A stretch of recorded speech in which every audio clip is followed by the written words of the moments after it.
नमस्कार शेतकरी बंधू आणि भगिनींनो. आता आपण आलेलो आहोत शेताकडे जे आहे नदी जवळचं. आणि जसं की मी तुम्हाला सांगितले होते की इकडे रस्ता झालेला आहे, तर आता मी तुम्हाला दाखवते की हा रस्ता झाल्यामुळे आमचं शेत किती खड्ड्यामध्ये गेलेलं आहे.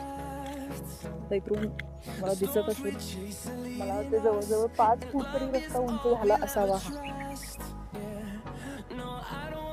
हा अंदाज इकडून बघितल्यावर येतोय की नाही मला माहिती नाही, पण भरपूर खाली खड्ड्यात गेलेलं आहे आमचं शेत. काही का असेना पण रस्ता झाल्यामुळे आमची खूप मोठी सोय झालेली आहे. इथे अजून आपण काही पीक केलेलं नाही आहे, तर आता पुराची शक्यता काही यावर्षी वाटत नाही आहे. मला मी नदीचं पाणी दाखवते.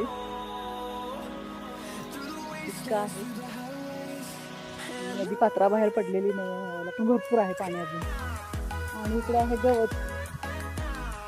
तेवढ्या उंचावर तेवढं उंच म्हणजे एवढी भर पडलेली आहे शेतामध्ये, इतका उंच झालेला आहे त्याचा रस्ता. वातावरण खूपच सुंदर झालेलं आहे.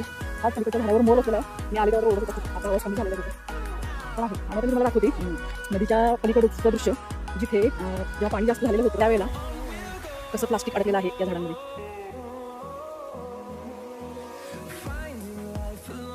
हे जे काय पांढरं पांढरं दिसतंय ते सर्व प्लास्टिक अडकलेलं आहे. यावरून आपल्याला नदीत आपण टाकणाऱ्या कचऱ्याचा अंदाज बांधता येईल. आणि हे चित्र काही नवीन नाही आहे, दरवर्षी हीच अवस्था असते इकडे. उतरल्यानंतर इथे पुन्हा स्टेप लागते, इथे पुन्हा खाली आहे. आम्ही हे वरचं जे शेत आहे ते थोडी भर टाकून ते बनवलेलं आहे. इकडे खाली आहे गवत, अजून इथे एक टप्पा होतो, परत पायाने इथे 4-5 फूट खाली जावं लागतं असं, आणि मग आहे गवत. या बाजूला पण आम्ही बरीचशी झाडं लावलेली होती, एकही झाड जगलेलं नाही. म्हणजे पुराच्या पाण्याने ती गेलेली आहेत झाडं सगळी.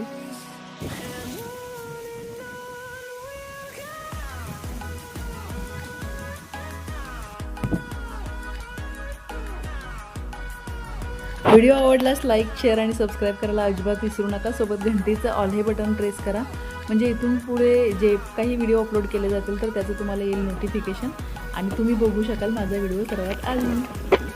पुन्हा भेटू लवकरच खेड्यातील अशा आणखीन एका नवीन व्हिडिओमध्ये.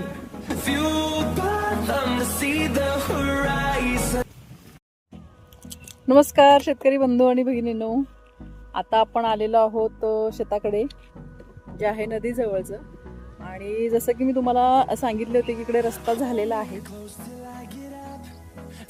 तर आता मी तुम्हाला दाखवते की हा रस्ता झाल्यामुळे आमचं शेत किती खड्ड्यामध्ये गेलेलं आहे. तर इथून मला दिसत असेल,